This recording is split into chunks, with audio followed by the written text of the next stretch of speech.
Welcome to the Veil of Truth, your gateway to uncovering hidden insights and illuminating mysteries.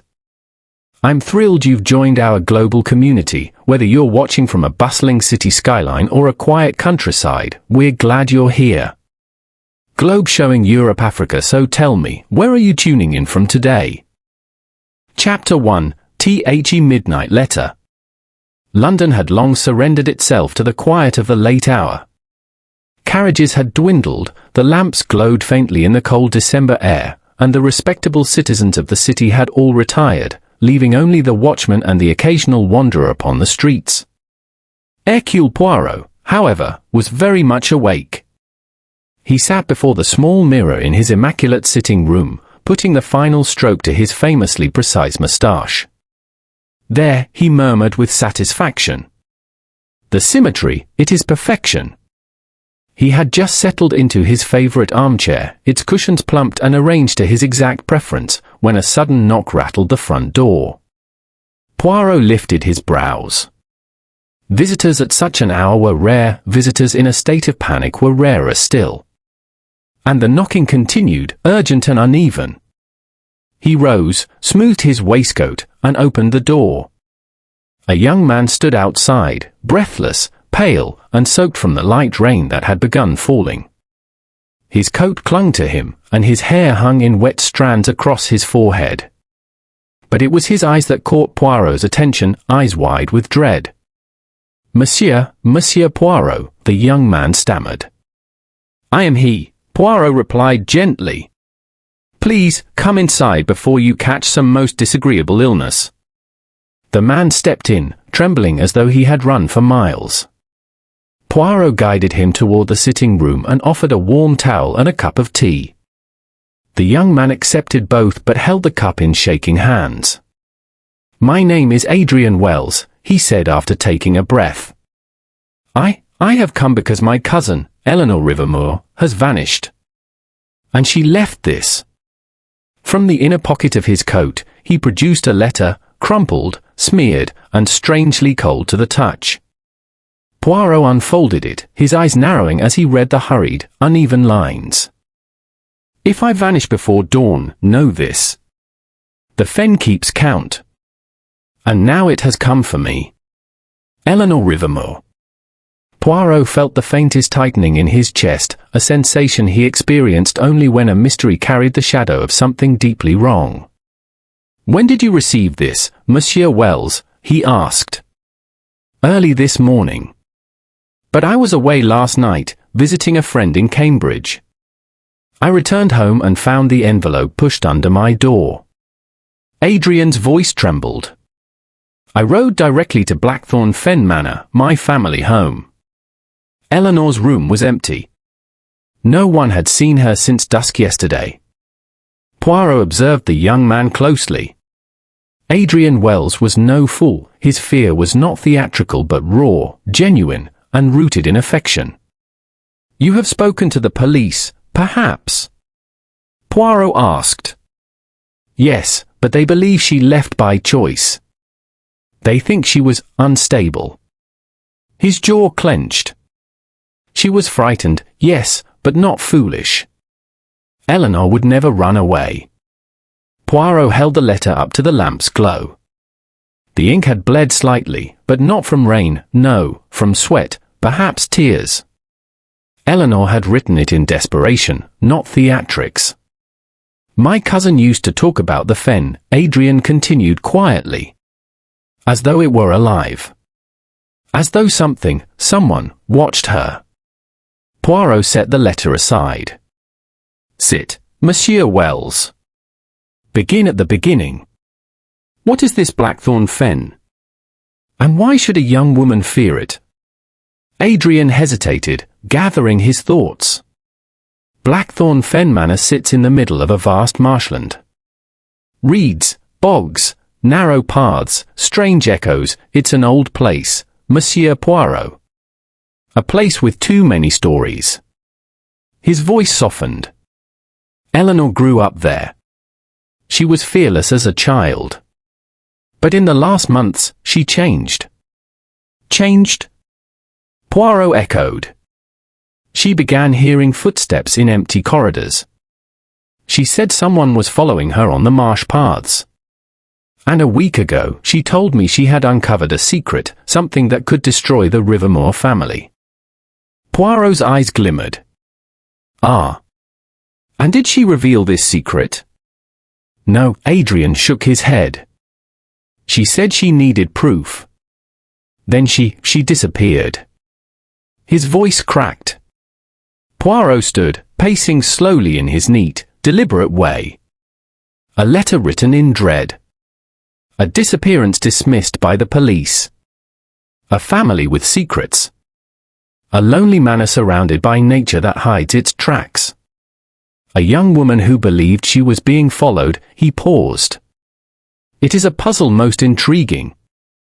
Adrian looked up with trembling hope. Will you come with me, Monsieur Poirot? Will you help find her? Poirot met his gaze and nodded once.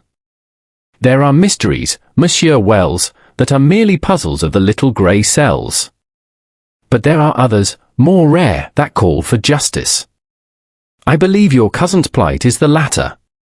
He gathered his hat, cane, and coat with efficient precision. When shall we depart? Adrian asked. At once, Poirot replied. The night is cold, the journey long, and time, I suspect, is most precious. They stepped outside into the thin drizzle. A taxi waited at the corner, its lantern casting a faint amber glow on the wet pavement. As Poirot settled into the seat beside Adrian, he stole a last glance at the London street behind them. He had left many mysteries in the city, but tonight, he had the feeling this new one would be unlike anything he had encountered before. Blackthorn Fen waited. The marsh breathed secrets. And somewhere in its vast, mist-laden silence, a young woman's fate was hidden. As the taxi rolled into the night, Poirot murmured to himself. When the fear grips the heart, it is rarely without cause. And Mademoiselle Eleanor, I promise you, whatever shadow has taken you, Hercule Poirot shall uncover it. And with that, their journey into darkness began. Chapter 2, The House That Listened. The landscape shifted as the motorcar rattled away from the last whisper of London's lights. Hours passed under a sky of cold, colourless grey. Adrian Wells sat rigidly in the seat opposite Poirot, clutching his gloves so tightly that the leather had begun to crease. The young man's silence spoke of fear, a fear not only for his missing cousin, but for what awaited them at Blackthorn Fen. When the car finally turned off the main road, Poirot leaned forward. Mist curled across the fields in thick white sheets, swallowing fences, trees, and even the moon itself. The marshland spread out like a great beast sleeping under blankets of fog. Reeds rustled in the faint wind, though nothing visibly moved. The car's tires squelched over soft earth. There is an atmosphere here, most certainly, Poirot murmured, his sharp eyes scanning the emptiness. It is a land that holds its breath. Adrian only nodded. At last, a silhouette emerged in the distance, dark, angular, and towering. Blackthorn Fen Manor. Its stone facade loomed above the fog, every window a hollow eye.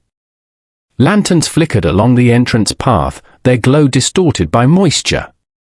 The driver hesitated before stepping out. I'll wait in the village for you, sir, he told Adrian nervously. Not a place I fancy spending the night. Poirot lifted his hat. A sentiment I perfectly understand. The car rolled back into the night, its taillight shrinking into nothingness. Adrian exhaled sharply and turned toward the manor. Brace yourself, Monsieur Poirot. The house changes people. Poirot simply adjusted his gloves. Houses do not change people, Monsieur Wells. Secrets do. The heavy wooden doors opened before they even reached them. A tall man in a dark suit stood waiting, expression cool, posture rigid. Victor Rivermore, Adrian said with a tense nod. Eleanor's brother. Victor's eyes flicked from Adrian to Poirot. We were not expecting you. Adrian stiffened. "I've brought Monsieur Poirot to help find Eleanor." Victor's jaw tightened. "We do not require outside help." Poirot stepped forward politely. "Pardon, monsieur, but when a young woman disappears, one requires all help." Victor said nothing. But he stepped aside. Inside, the air felt even heavier. Thick carpets muffled footsteps. Tall portraits stared from the walls, stern ancestors with river-dark eyes. The smell of old wood, damp stone, and something faintly metallic lingered. "Everyone is in the drawing room," Victor said abruptly, leading the way. "They've been worried." Poirot did not miss the hesitation before the last word. The drawing room was large, lined with shelves of leather-bound books. A fire crackled in the hearth, but its warmth could not combat the cold that seemed to seep from the very bones of the house. Around the fire sat the members of the Rivermore household. Lady Agatha Rivermore, matriarch of the family, sat in a high-backed chair, her posture rigid, her silver hair pinned into a stern knot. Her eyes were sharp as carved glass. Beside her, Dr. Henry Meyer nursed a half-full glass of claret. He was a thin man, with hollow cheeks and fingers that twitched ever so slightly. Mrs. Liddon, the housekeeper, stood near the door, hands folded in front of her, her eyes downcast.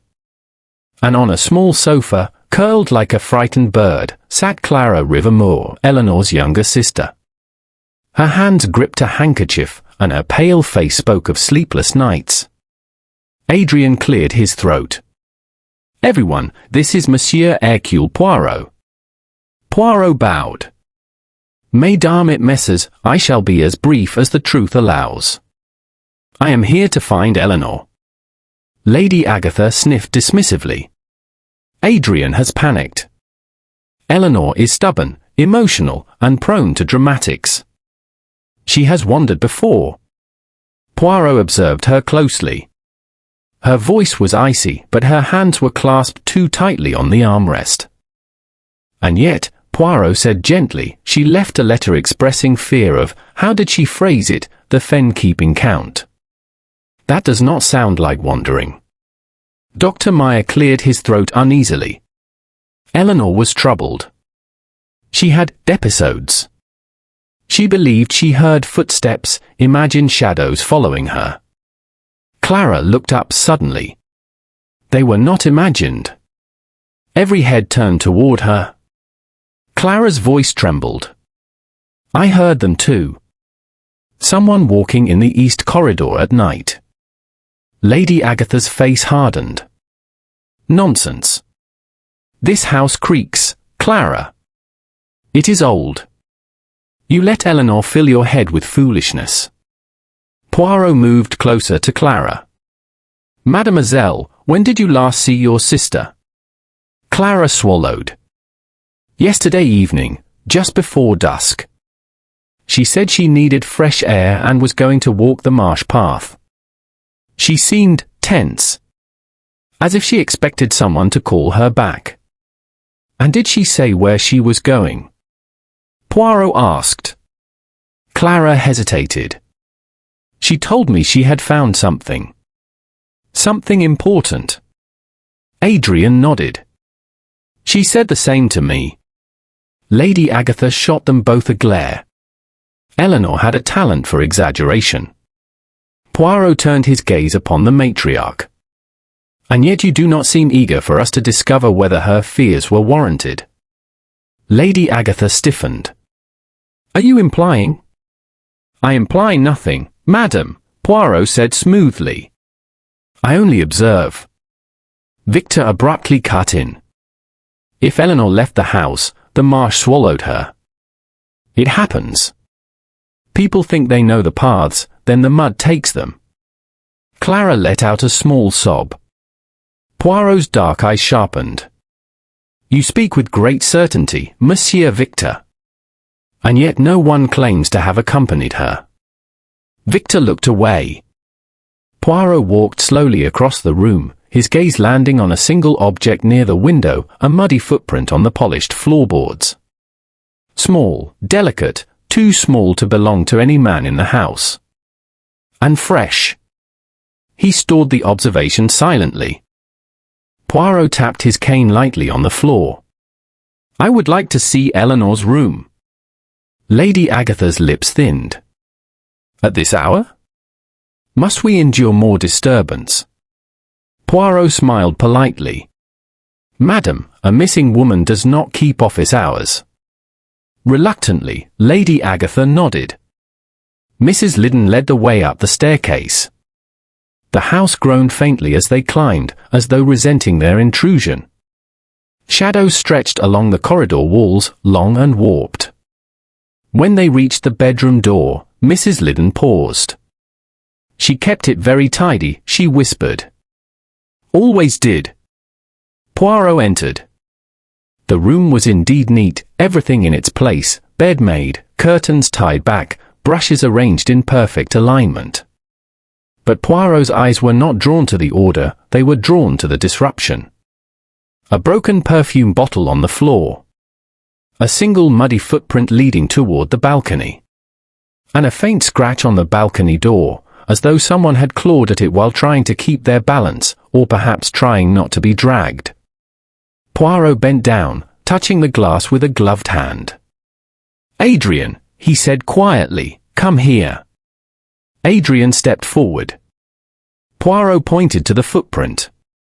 One set of tracks leading out. None returning. Adrian swallowed. "Then, she was taken." Poirot's voice was soft. "Something happened here. And someone knows more than they wish to admit." As he stood on the balcony, the marsh stretched beneath him, silent and watchful. Somewhere in the mists, a lantern glowed briefly, then vanished. Poirot's breath clouded in the cold air. "The house listens," he murmured. "And soon, it will speak." Chapter 3, The Fen's Warning. The morning broke reluctantly over Blackthorn Fen, as though even the sun hesitated to involve itself in the affairs of the Rivermore family. Weak light seeped through the mist, turning the marshland into a pale, shifting sea. The manor's grey stones appeared almost spectral in the dawn gloom. Poirot had risen early. He stood on Eleanor's balcony once again, his gloved hand tracing the faint scratch marks near the door. The fog crawled across the marsh in slow, creeping tendrils, swallowing distance and sound. Even the birds seemed reluctant to sing. Adrian approached quietly. "Did you sleep at all?" he asked. Poirot smiled faintly. When one searches for truth, one does not sleep, one merely rests the eyes. Adrian joined him at the railing, staring out into the fog. "She always loved walking the fen," he murmured. Said it calmed her. "I never understood it." Poirot observed him. "And did she walk alone?" Adrian hesitated. "She preferred it. But recently, she seemed frightened of the fen. She said someone followed her." Poirot's gaze returned to the marsh. "Then if she feared the paths, walking them the night she disappeared is most significant. A frightened person avoids danger unless compelled." Adrian paled. "Compelled by what?" Poirot did not answer. Instead, he gestured toward the mud far below the balcony. "There is a track," he said. "Very faint. Someone came up the embankment yesterday evening." Adrian squinted. I barely see anything." Poirot nodded. The marsh hides well, but not from Hercule Poirot. He descended the manor steps, Adrian close behind him. Reeds brushed against their legs. The cold air smelled of earth and distant water. As they reached the bottom of the embankment, Poirot crouched carefully. "Observe," he said, pointing to a flattened patch among the reeds. "Someone stood here. Recently." Adrian knelt. "But that could be Eleanor." "Perhaps," Poirot said. "But look closer. The earth is pressed deeply. Too deeply for a woman of her size." A heavier person stood here. Adrian looked shaken. What were they doing? He whispered. Poirot straightened slowly. Watching. The balcony. Or waiting for someone. A faint sound carried through the fog, something between a splash and a rustle. Both men turned sharply. The mist wavered, revealing a narrow footpath winding into the marsh. There, Adrian said. That path leads to the old watchtower. Eleanor rarely went that far. Poirot stepped forward. Monsieur Wells, I will require assistance. Let us follow it. They walked carefully along the winding path, the mud sucking at their boots. The reeds rose high on either side, whispering with every movement of the air, creating the eerie sensation of being surrounded by unseen watchers. Halfway along the path, something glittered in the mud. Poirot knelt instantly. Aha, he breathed. What have we here? He lifted a small silver charm, delicate, shaped like a leaf. Adrian gasped. That's Eleanor's. It hung from her bracelet. Poirot held it gently. It broke recently. The clasp is fresh. He scanned the ground. And look, the mud is disturbed, as though someone stumbled, or was pulled. Adrian's face drained of colour. Pulled? You mean? Poirot's hand rose. Wait. From the reeds to their right came movement.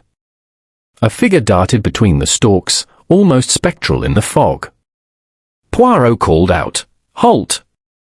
We wish only to speak. But the figure did not stop, it sped away, deeper into the marsh.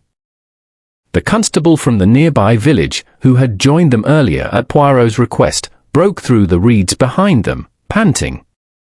Who was that? He wheezed. Poirot shook his head. I cannot yet say. But they have reason to avoid us.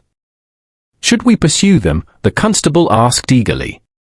Poirot's gaze swept the fen. With the fog this thick?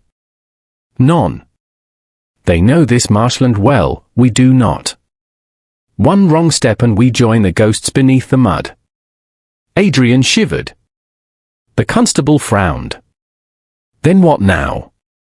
Poirot pointed to a different set of flattened reeds leading away from the path. These tracks are recent, perhaps made last night. Adrian leaned in. Dragged, he whispered again, unable to release the thought. Poirot's silence was all the answer he needed. They followed the tracks until they reached a strange circular clearing where reeds grew shorter. A deep pool of still water lay at the center, black and unmoving. Even the fog seemed to avoid it. Adrian whispered, the marsh well. Poirot cocked his head. You say that with familiarity. Adrian hesitated. It was fenced off when we were children. Clara and I were told to stay away. They said it was bottomless. The constable peered over the edge. Should we check it? Poirot shook his head. Not yet. The fen keeps its secrets close. And I do not disturb them without cause.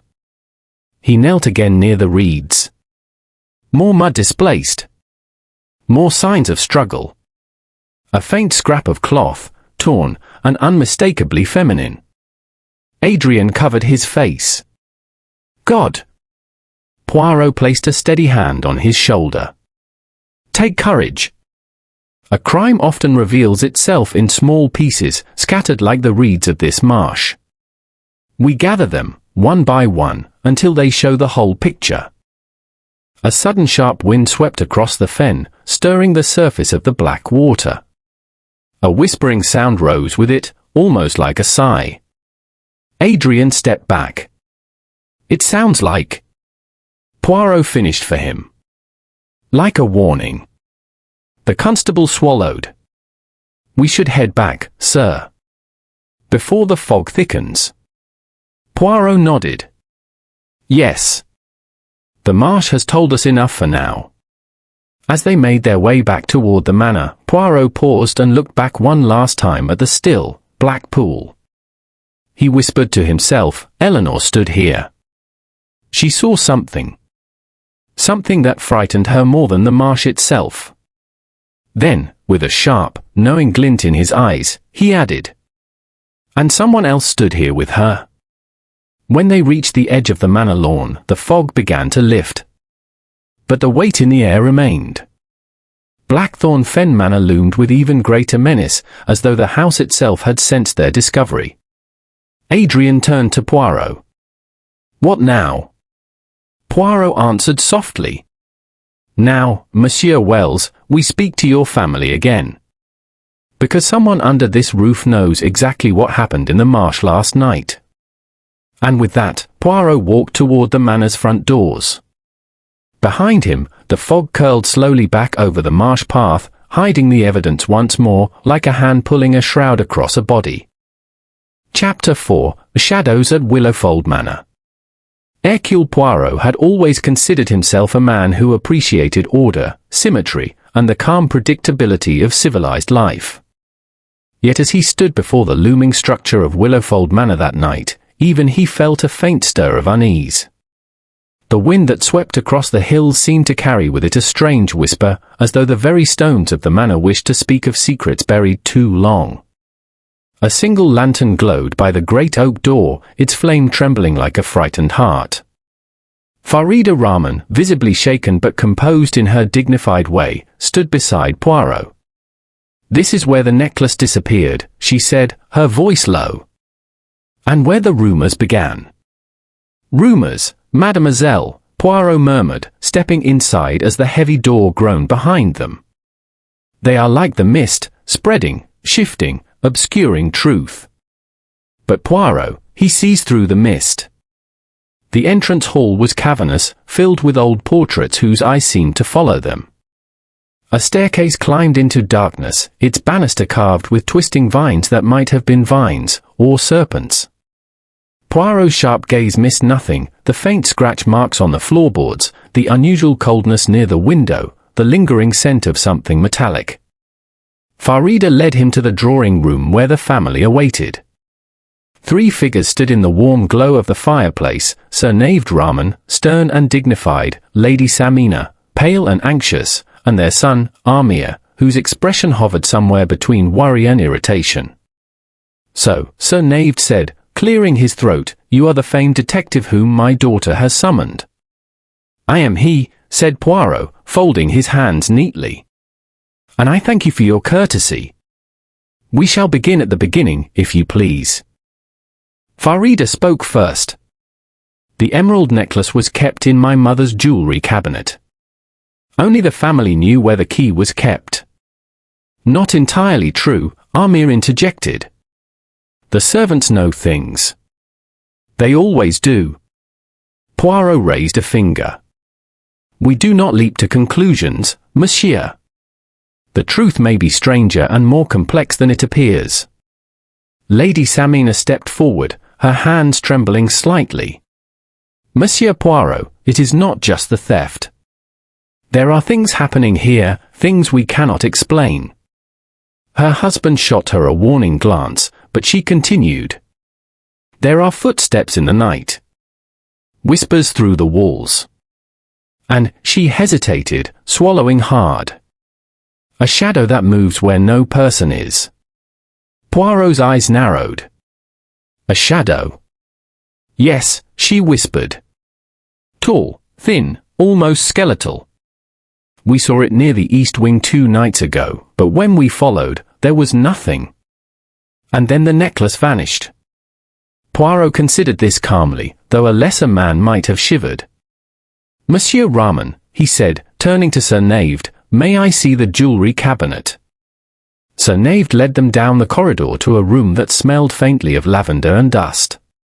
The cabinet stood in the corner, its glass door fractured across one side. Poirot crouched, examining the damage. Interesting. The break is from the inside, not the outside. Farida gasped. Inside? But that would mean. Poirot raised his hand. It means, mademoiselle, that what appears simple is not so at all. He inspected the hinges, the lock, the floor beneath. A faint smudge of black powder clung to the wood. Ash, Poirot murmured. From burned paper, perhaps. Amir scoffed. What does that matter? Someone smashed the cabinet and stole the necklace. End of story. Poirot stood, smoothing his moustache. Monsieur Amir, I assure you, this is merely the beginning. Lady Samina grew pale. Do you think the shadow took it?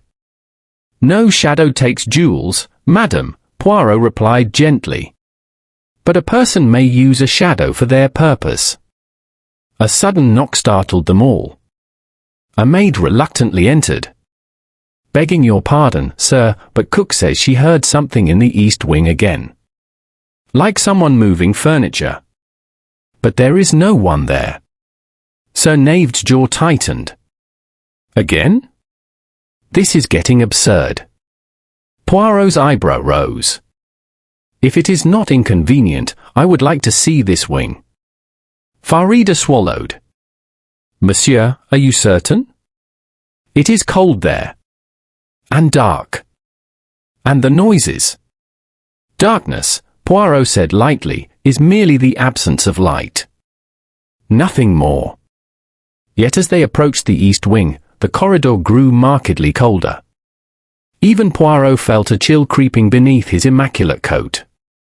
The wallpaper here peeled like old skin, and a faint echo drifted through the hallway, something between a sigh and a shuffle. Poirot paused. You hear that? Yes, whispered Farida.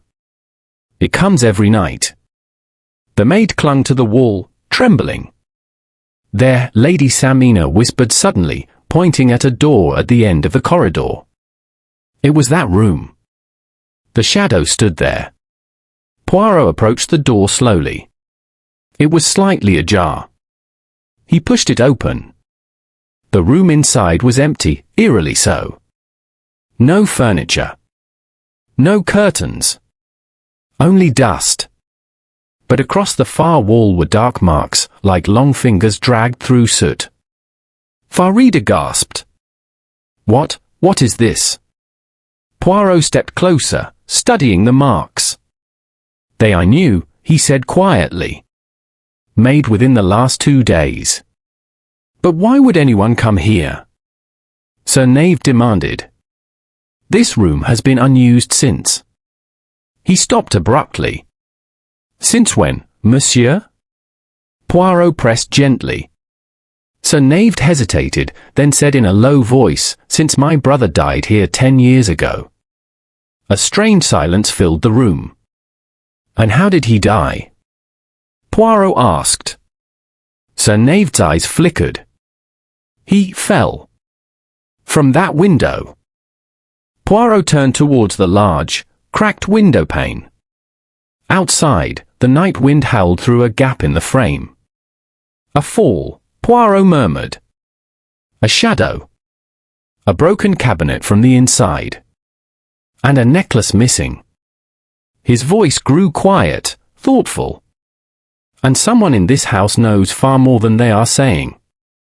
The wind seemed to answer with a long, mournful whistle. Farida shivered. Poirot stood in the center of the empty room, eyes half closed, mind whirring. The threads, he whispered, they are beginning to weave themselves. But the pattern, not yet. He turned to the family, his gaze sharp. Miss Amos, do not fear the shadow. Fear instead the person who hides behind it. And behind Poirot, unseen by the others, the cracked window pane reflected a tall, thin shape moving down the corridor. Chapter 5, The Whisper in the Walls. A cold draft snaked through the east wing as Hercule Poirot and the Rahman family left the abandoned room behind.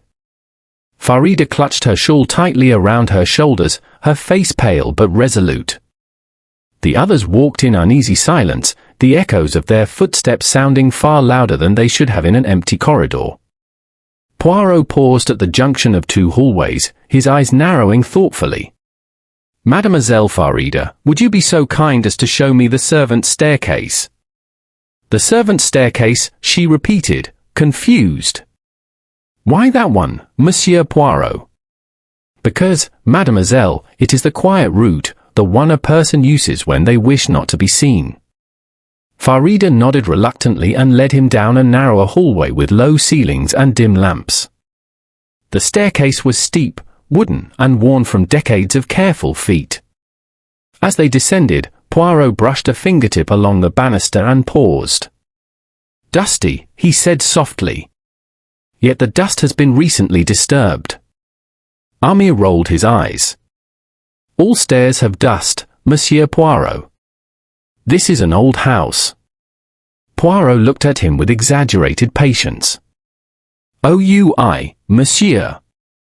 But this dust has been disturbed by someone with size 8 shoes. Very recently." Amir flushed. "You can tell that?" "I can," Poirot said, "because I have just told you." Sir Naved looked sharply at his son, but Amir folded his arms defensively. "I haven't been here. This wing gives me the creeps." Poirot made no reply. He simply continued down the steps, his expression unreadable. The staircase exited near the rear courtyard, a shadowy place with old stone walls and a moss-covered fountain. In the stillness of night, it felt almost too quiet. Poirot crouched by the fountain, examining the ground. "Footprints," Farida said, bending beside him. "Many?" "No," Poirot replied. "Only one set." Lady Samina pressed a hand to her mouth. "But no one is allowed out here at night." "Precisely," murmured Poirot. "Which makes it very interesting that someone was." He stood and brushed off his knees. "Miss Amos, return to the drawing room. I will join you shortly." Sir Naved frowned. "You will remain here alone." Poirot nodded. "There are certain observations I must make without distraction." Farida hesitated, worry clouding her features. "Please be careful, Monsieur Poirot." "Fear not, mademoiselle," Poirot said with a small bow. "I am always careful." The family returned inside, leaving Poirot standing in the dim courtyard with only the moonlight for company. A chill breeze swept over him, rustling the dead leaves gathered around the fountain. The detective walked slowly along the wall, noting tiny details, the faint scrape marks on a stone, the subtle indentation of a shoe print, a single thread caught on a nail. A thread.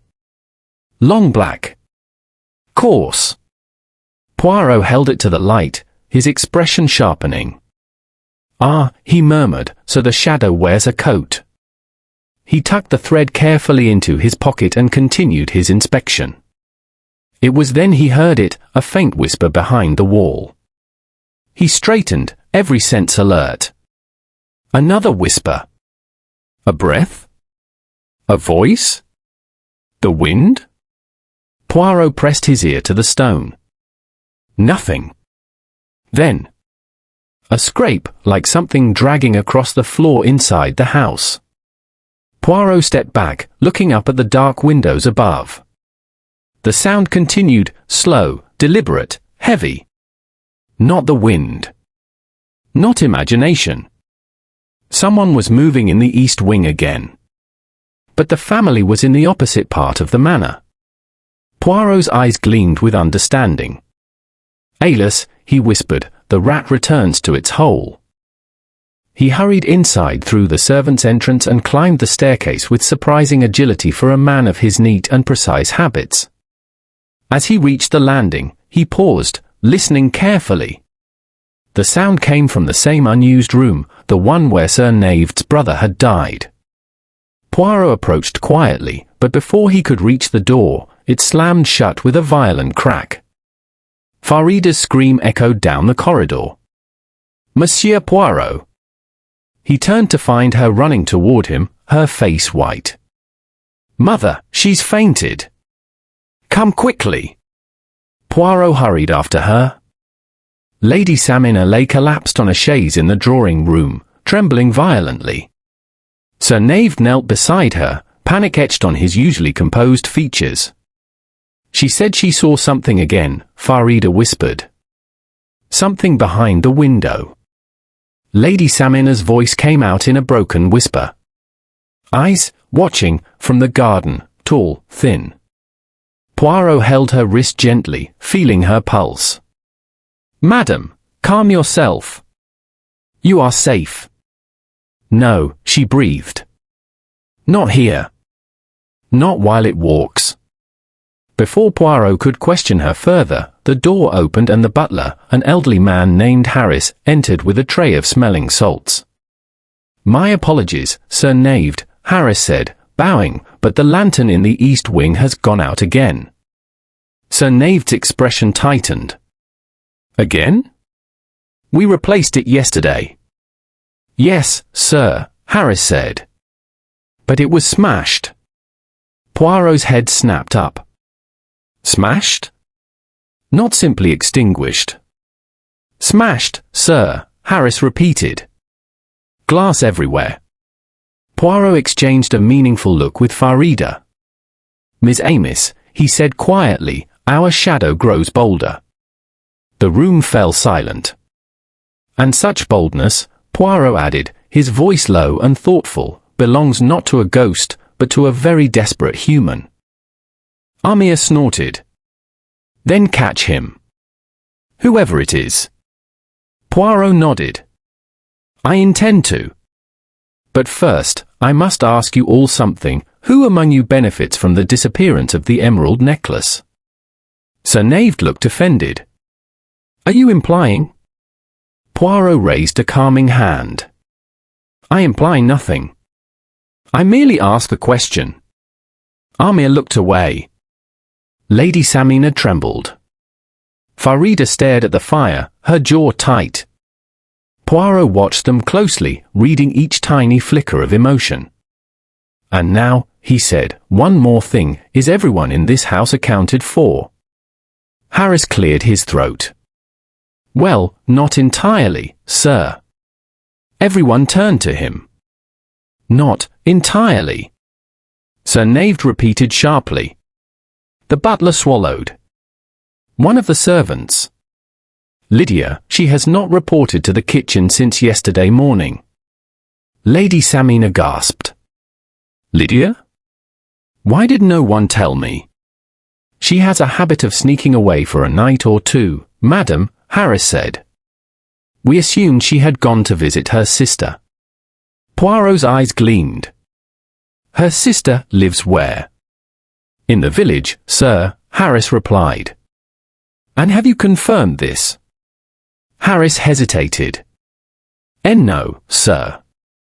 Poirot turned slowly toward the dark corridor of the east wing. Miss Amos, he said, I think it is time we look not for shadows, but for a missing woman. The fire crackled. A faint sound, something like a whisper, drifted from the hallway behind them. And Poirot, for the first time since arriving, allowed himself to frown. Something, he murmured, is very wrong in this house. Chapter 6, The Secret of the Locked Cellar.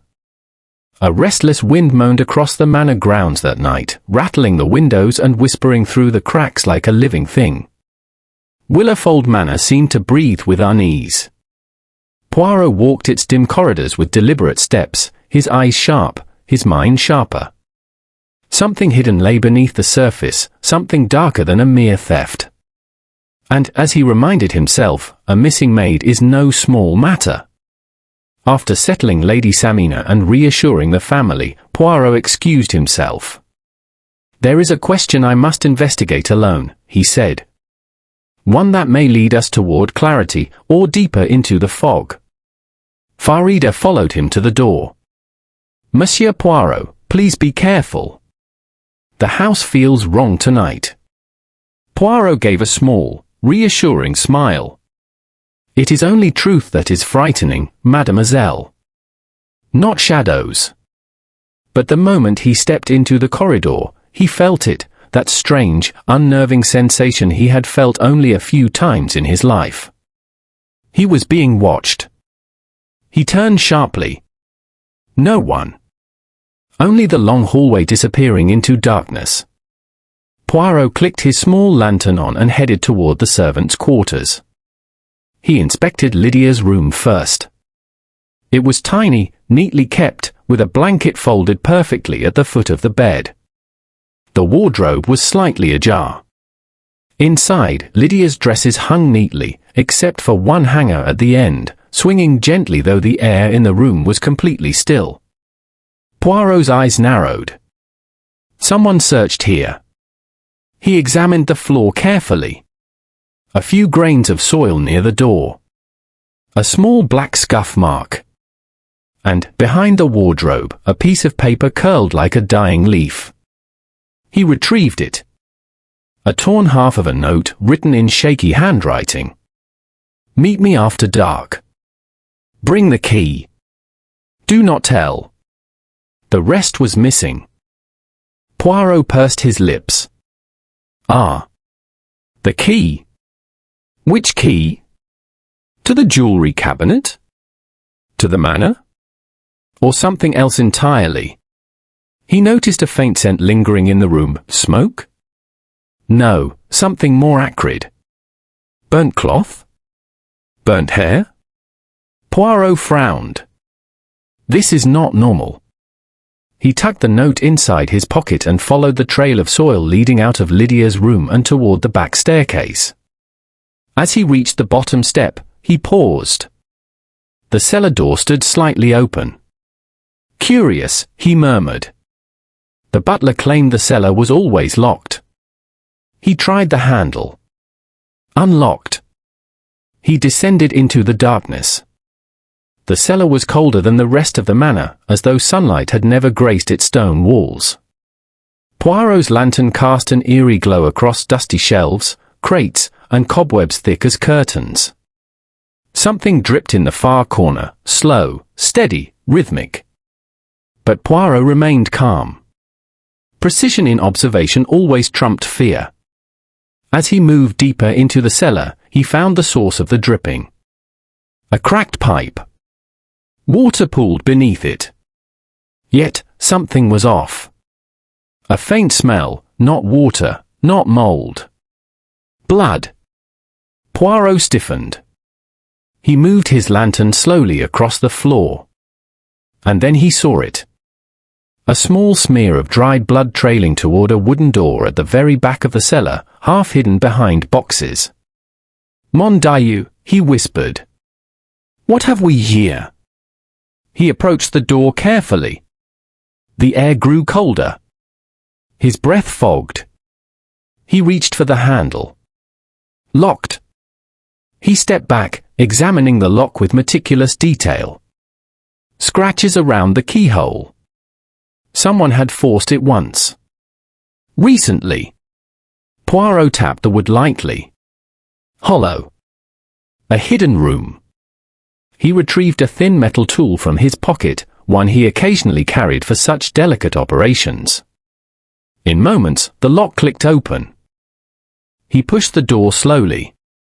The smell hit him first, musty, stale, with a faint undercurrent of something metallic. He raised his lantern.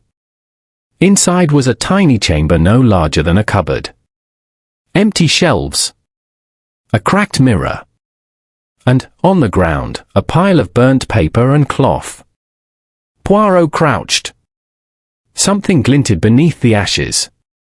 He carefully sifted through and pulled out a small metallic object, half melted, burnt at the edges. A pendant clasp. From an expensive necklace. The emerald necklace, Poirot murmured. Burnt here. But why? And then... a sound. A soft creak behind him. Poirot rose sharply. The cellar door, his only exit, was swinging shut. Non, Poirot snapped, lunging. But he was too late. The heavy door slammed with a thunderous finality. The lock clicked from the other side. Poirot stood in complete darkness, save for his lantern. Footsteps moved away from the door. Slow. Deliberate. Human. Poirot called out, "Who is there?" "If you mean to frighten me, you will be disappointed." "I am not so easily." A whisper interrupted him. A whisper that seemed to glide through the walls themselves. A woman's voice. Soft. Broken. Terrified. "Monsieur, help, please." Poirot froze. "Lydia." Silence. Then the whisper came again, faint and strained, as though coming from beyond the wall. "Help me." Poirot pressed his ear against the stone. "Lydia. If you hear me, answer." But the voice faded like smoke. Poirot stepped back, eyes narrowing with fierce resolve. "You are here. Somewhere near. And I will find you." He inspected the walls. One stone looked slightly out of place, scraped at the edges. "A hidden opening," Poirot murmured. "Perhaps a passage." He pushed it. It budged slightly but did not open. Poirot braced himself and pushed again with all his strength. His lantern flickered. The stone shifted. Behind it, a narrow crack revealed darkness and a faint, icy breath of air. Poirot raised his lantern to peer inside. A cramped passageway descended even deeper into the earth. "Ah," Poirot whispered. "So the shadow does not walk the halls, it crawls beneath them." He stepped inside. The passage was claustrophobic. Barely wide enough for a man. Damp. Silent. Poirot walked carefully, his lantern his only companion. After several meters, he found more traces, small fibers of black cloth snagged on the wall. And then, further ahead, a single shoe print in the mud. A woman's shoe. Small. Narrow. "Lydia," he whispered. But then, another shoe print beside it. A larger one. A man's. Poirot's face hardened. She was not alone. The tunnel opened into a larger chamber, its ceiling low, its walls dripping with moisture. Poirot scanned the space carefully. But instead of finding Lydia, he found something else. A message. Scratched into the stone with shaky hands. "He watches from below." Poirot's heartbeat quickened for the first time. He turned slowly, the lantern trembling in his hand. Because behind him, somewhere in the darkness, something moved. A breath. A shuffle.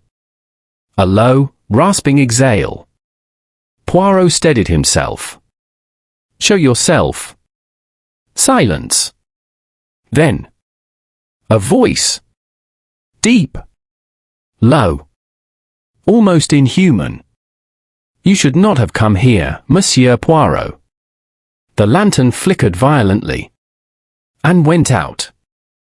Chapter 7. The Face in the Dark. For a heartbeat, there was nothing, only the suffocating blackness pressing in around Hercule Poirot like a living creature. The lantern had died abruptly, plunging the narrow underground chamber into perfect darkness. Poirot inhaled slowly, forcing his pulse to steady. Fear clouded judgment, and judgment was his weapon. "Who speaks?" he said, his voice calm despite the cold not forming in his chest. A breath answered, soft, rasping, too close. "You should not have come," the voice whispered again. "It is dangerous, even for you." Poirot shifted his stance slightly, muscles tight. "And yet, monsieur, here I am." A man does not flee from truth. Silence stretched across the chamber, oppressive and heavy, thick as the darkness itself. Then, soft footfalls, circling him. Left. Behind. Right.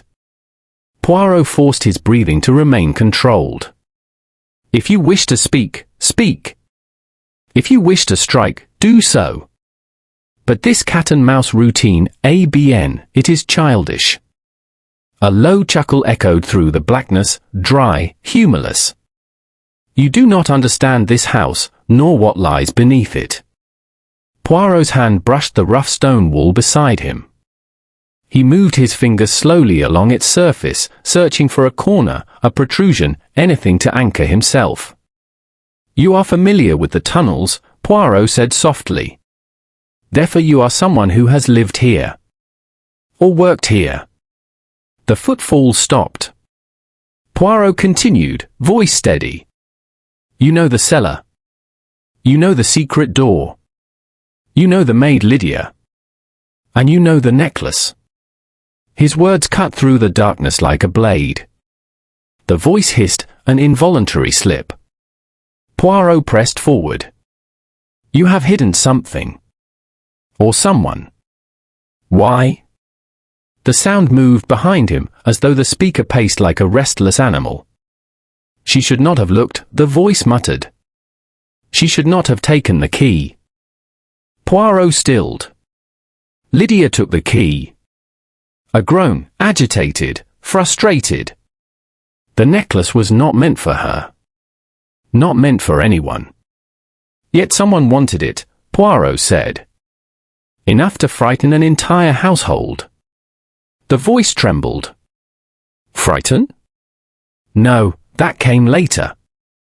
Poirot allowed a beat of silence. Then, firmly, Lydia is alive, yes. A sharp intake of breath. Poirot felt the answer. Yes, he said quietly. Alive.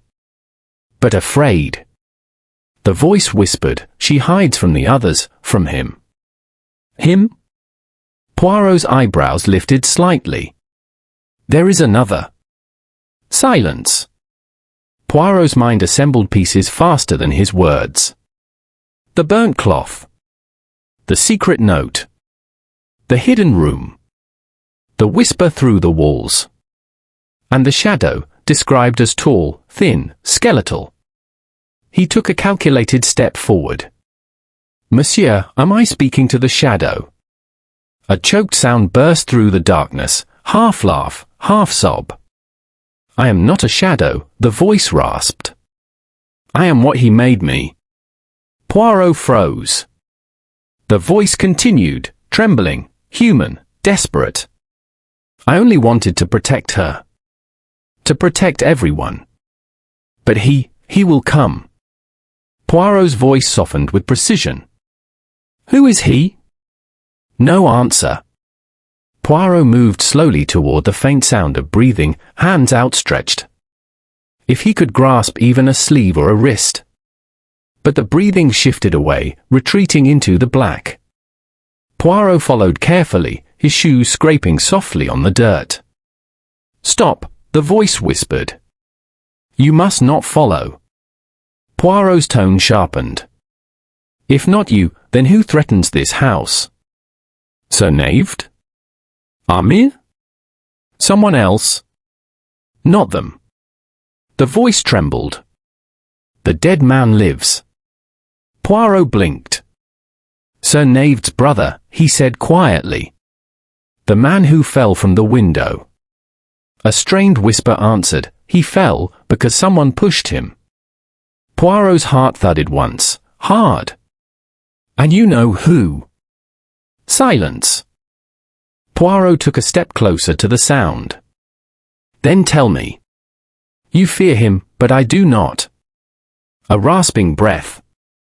You should. Poirot's voice hardened. Monsieur, people are suffering. Lydia may be injured. The Rahman family lives in terror. And someone with a very human motive, stole the necklace. Enough secrecy. Tell me his name. A long, shaking exhale. Then. A distant metallic clang echoed through the tunnel. The voice gasped. He comes. Poirot spun toward the sound. Heavy footsteps now echoed from further down the passage, slow, deliberate, confident. Another human. Larger. Stronger. Not the frightened whispering man, someone else entirely. Poirot whispered sharply, "Who is he?" The voice near him trembled violently. "Run." Poirot stepped backwards, mind racing. If he ran, he risked losing both his suspects. If he stayed. "Run," the voice cried, suddenly frantic. "He will kill you too." Poirot did not run. Instead, he snapped open his lantern, shaking it hard. A spark. Another. Then, light. Dim, flickering, but enough to see. Enough to reveal. The man standing in front of him. Tall. Gaunt. Eyes wide with terror. Clothes torn and filthy. Black hair hanging in matted strands. The missing maid's cousin? A labourer? A servant? No. Poirot looked closer. It was Lydia. Disguised. Face streaked with soot. Hair cut short. Dressed in a man's coat far too large for her. She stepped back, shielding her face. "Do not let him find me," she pleaded. Poirot lowered his lantern slightly, stunned but controlled. "Mademoiselle, why this disguise?" Before she could answer, the heavy footsteps stopped. A shadow filled the far end of the tunnel. Tall. Thin. Unmoving. Lydia grabbed Poirot's sleeve. "He knows we're here." Poirot steadied the lantern. "Who?" "Tell me." Her voice was barely a whisper. "Sir Knave's brother." Poirot stared. "But he is dead." Lydia shook her head, eyes widening with terror. "No, Monsieur Poirot. He survived the fall." Poirot's breath caught. "And he has been hiding here for 10 years. The tall figure moved, slowly, deliberately stepping into the lantern's weak light. And Poirot finally saw the truth with his own eyes. A gaunt, skeletal man, clothes hanging from a wasted frame, face pale and haunted, eyes blazing with something between madness and fury. Alive! And staring straight at Poirot. Poirot whispered, "Mon Dieu." The man lunged. Chapter 8: The Truth of the Shadow. The tunnel erupted into chaos. The skeletal figure lunging from the darkness collided with Poirot's careful grasp. Poirot twisted, planting his feet firmly, and with a swift motion, he tripped the figure, sending him sprawling to the ground. The lantern skidded across the dirt, flickering wildly, casting monstrous shadows against the stone walls. Lydia screamed, stumbling backward, her makeshift disguise falling away as her hood slipped. Poirot steadied the lantern with one hand, peering down at the man sprawled at his feet. "Sir Knave's brother," Poirot murmured softly, as though tasting each word. "Alive, after 10 years." The man groaned, twisting his head to reveal a pale, hollowed face. His eyes, wild with fear and bitterness, darted between Poirot and Lydia. You cannot stop it, it belongs to me." Poirot crouched, his gaze unwavering. "Calm yourself. You are exhausted. You are frightened. But your crimes and your secrets do not belong to you alone, they have terrorized this household for a decade. Now, you must answer." The man's lips trembled. I fell? I could not, they left me here. The doctor said I would die, but I survived, beneath the fen, beneath Willowfold. I watched. Poirot interrupted gently. You hid. You watched. And you took the necklace because you feared discovery, yes. The man's breathing grew ragged. I only wanted to protect the family. I only wanted to stop them from revealing the truth. Poirot's eyes sharpened. Ah, yes. The truth. That is always the matter, is it not? Monsieur, may I ask, what truth were you protecting? The skeletal figure's eyes flickered to Lydia. The heirloom, it was never mere jewelry. It concealed letters proving the family's scandal, the betrayal. I could not let them see, not my brother's disgrace. Poirot's sharp mind connected the final dots. Ah. The motive becomes clear. Fear of exposure. You hid, you lived in darkness, and you created the shadow to frighten and mislead everyone. And Lydia, why did you involve her? The man's gaze wavered, flickering with shame. She discovered my hiding place. She was brave, but she frightened me. I used her, through her disguise, to mislead the household, to keep them from searching further. Poirot's lips pressed thin. And the whispers in the walls? The broken lantern? The smashed cabinet? I created them, the man confessed. I needed to drive them to fear, to keep them from discovering the cellar. To keep the letters safe. And the letters? Poirot pressed. They prove my brother. Sir Knave's uncle, he cheated, betrayed, our family line. The emerald was not just a jewel, it contained the proof, hidden in tiny compartments, small enough for only one to know, until I found it. Poirot nodded slowly. His sharp eyes swept the chamber. And the maid, Lydia. She found the key. She entered here, saw the burnt fragments. She kept silent, yes. The man's shoulders sagged. She is clever. Too clever. I feared she would bring someone like you. Poirot stood, fixing the man with an unwavering stare. Indeed. But now, the matter is simple. You are caught. No more hiding. No more shadows. The grey cells, they always illuminate, monsieur. He turned to Lydia. And you, brave, intelligent, observant, have done well. You have survived fear, deception, and danger. You may now tell the household the truth. With Poirot leading the way, they exited the tunnel and returned to the manor's drawing room. The Rahman family, along with Farida, gathered in anxious silence. Lady Samina clutched her shawl, Sir Naved and Amir exchanged worried glances, and even Farida seemed unusually tense. Poirot gestured toward Lydia. Miss Amos, all is revealed. The mystery, the shadow, the whispers, the theft, all orchestrated by someone hiding in darkness for years, fearing discovery of a truth long buried. Lydia stepped forward, face pale but determined. The person responsible is the brother of Sir Naved's late uncle. He survived an accident 10 years ago, lived in secret beneath the manor, and created a shadow to frighten the household. He took the emerald to protect a secret family scandal. Gasps and murmurs filled the room. Poirot raised a hand.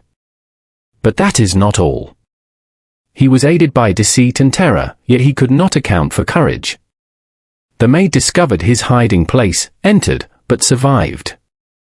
The burned fragments of the necklace prove that the attempt at concealment failed. Sir Naved's jaw dropped. It is impossible. Poirot's eyes glimmered. It is human, monsieur. Fear and obsession drive men to extraordinary acts. But the grey cells, logic, observation, deduction, expose the truth. Now, justice may be served. Farida stepped forward. Monsieur Poirot, and the letters. Poirot smiled faintly. They are safe, mademoiselle. The evidence that caused so much fear has been retrieved. The shadow is revealed. The family secret, well, it is no longer hidden, and perhaps, with truth known, peace may return. Sir Naved shook his head slowly, still in disbelief. 10 years, he has been here, in the walls, in the shadows. Ah, monsieur, Poirot said, it is a curious thing. The mind fears the unknown. Darkness becomes the enemy. But the unknown, once known, is no longer terrifying. And once truth is revealed, there is no power in shadow. Poirot turned to the skeletal man, who now sat huddled, defeated and exhausted. "You will return to the authorities," Poirot said softly, "and answer for your actions. You have hidden, yes, but you have not escaped. Justice, monsieur, is as inevitable as the dawn." The man lowered his head. I understand." Poirot moved to Lydia. "And you, mademoiselle, shall be commended. Courage, intelligence, loyalty, qualities most admirable. You have faced fear, uncovered deception, and preserved life and truth. Well done." Farida's eyes glistened. "Monsieur Poirot, how did you know?" Poirot smiled faintly. "Mademoiselle, the grey cells. Observation. Logic. Attention to the slightest detail. The burnt thread, the disturbed dust, the hollow in the wall, the whispering in the passages, all led to one inevitable conclusion. And that conclusion is always precise." A hush fell over the room. Even Lady Samina's trembling ceased as the weight of fear lifted. Poirot adjusted his waistcoat. "And now," he said softly, "the house may sleep once more. Shadows have been dispelled. Secrets laid bare. And the emerald, though it has known danger, remains a jewel of truth." He stepped toward the doorway. "Miss Amos, there is a lesson, always. Fear thrives in darkness, courage thrives in clarity. And the mind, when applied with care, precision, and humanity, prevails over all shadows." As he walked down the corridor, lantern in hand, the manor felt different. The oppressive weight had lifted. The stones seemed calmer. The wind outside was still, gentle, welcoming the dawn. Outside, in the grey light of morning, the marsh beyond Willowfold shimmered with dew. Birds stirred. The sun peeked over the horizon, and for the first time in 10 years, the manor seemed alive in a way that was not sinister. Poirot paused at the doorway, glancing back once. Justice, truth, courage, they are always worth pursuing, even through the darkest tunnels, monsieur et mesdames. And with that, Hercule Poirot stepped into the new day, leaving behind the shadows at Willowfold Manor, resolved, exposed, and finally, at peace.